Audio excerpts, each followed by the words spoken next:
Foreign debt, or debt in general, is often mistreated and politicized by any society. Its role in causing bankruptcy to companies and even countries has become a source of public fear. This made many nations, especially those with a high debt burden, become wary of loans. What is little appreciated, however, is the fact that debt in any form, either by a company or a country, has proved to be of extremely good use. It has been the framework for the economy that the world stands for today. Without debt, there would be little economic growth, as the funding for numerous government and corporation initiatives would all be limited. The Philippines, for our topic today, is one of the most politicized countries when it comes to debt. This is due to the fact that the country's debt, domestically and externally, has skyrocketed in recent years, led by the onslaught of the economic crisis, but also due to numerous government initiatives that sought to leverage debt to stimulate the economy. But not limited to such, as there are also many cases where debt has been overused and caused many countries to declare bankruptcy, which is becoming more evident in recent years. There was also a time when the nation's government debt has risen in the past, which has been attributed to the country's slow growth. Some of the most significant rises were during the 1990s, when government debt to GDP had risen from only 52.6% in 1991 to over 74.9% by 1993.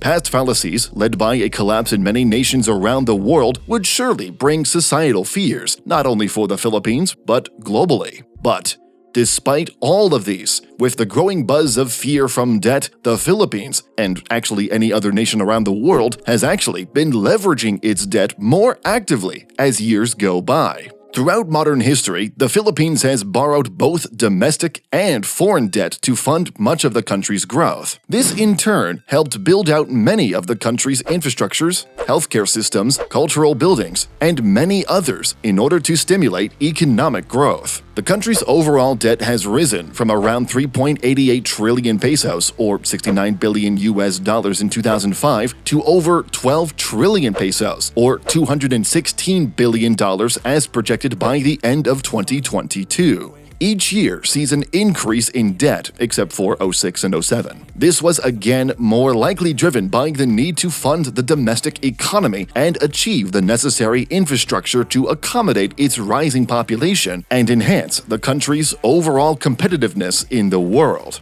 Without these forms of loans, the country's infrastructure wouldn't be where the Philippines are today. It would also impact the government's revenues, where the country's tax revenue would be lesser, other forms of income-generating schemes would not be as high as it is, and probably the country's total nominal gross domestic product wouldn't sit near $400 billion. This is due to the nature of debt itself. It is characterized by enabling a country to pursue ambitious goals and achieve economic stability and growth by increasing its budget through fiscal and monetary instruments. In fact, even the large hike in debt from 2016 to 2022, where the country's total debt had risen from 6 trillion pesos, or around $147 billion, to over 12 trillion pesos, or $213 billion, was driven to help stimulate the economy. It was used to fund infrastructure projects, and it was used to help match the government's deficit, as the government was spending more than it could generate. This spending was also driven by the need to cater to the economy and the population through various necessities. This debt, in simpler terms, has helped stabilize the economy and even further stimulate it. Take, for example, a government infrastructure project. One that is well known is the Metro Manila subway, sometimes characterized as overly expensive due to its project cost of $7 billion. It is under development and in conjunction with Japanese money. Yet if execution is good and everything is well thought out and planned, the subway would eventually generate enough money or more than the project cost, either directly from the subway or indirectly through a higher productivity rate, which improves tax revenue. Then it would be able to pay down the $7 billion, or the amount it had loaned from Japan. If debt is so good, then why is it being politicized? Or why is there a fear around the use of debt for the Philippines? Well, as we did note earlier, it is mainly due to historical reasons, where they had incurred too much debt and caused numerous economic problems. Historical debt was also characterized by constructing infrastructure projects that cost too much and did not generate enough revenue. But one of the single problems is political corruption. The overspending of government would eventually not land into the project itself, but into the pockets of politicians. This led to the debt being seen as a favorable fiscal instrument to the contribution of corruption within the Philippines. Aside from it being politicized, debt can also become a challenge to the government, especially when it becomes too big. As of today, the Philippines' debt is divided into two segments: domestic debt and foreign debt. Domestic debt accounts for the larger part of the total debt, whereas foreign debt only accounts for a quarter of the total debt. Foreign debt is even more plagued with disastrous fear. This is also, again, due to the fact that the Philippines' problems in historical times were due to having too much foreign debt, and at today's standard is also criticized, as some have noted, to which led to numerous economic collapse, or fear of it was due to high interest rate loans from China, or what they call as the debt trap diplomacy. While it is true that there was a huge debt in the past, mostly foreign, today most of it is actually domestic. As everyone knows, foreign debt is far scarier and poses more risks than domestic debt. In fact, most of the foreign debt of the Philippines is not close to being dominated by Chinese money. Another key characteristic around why debt has been politicized as of late. According to official data from the Central Bank of the Philippines, the grand total of external debt of the Philippines stands at $109 billion.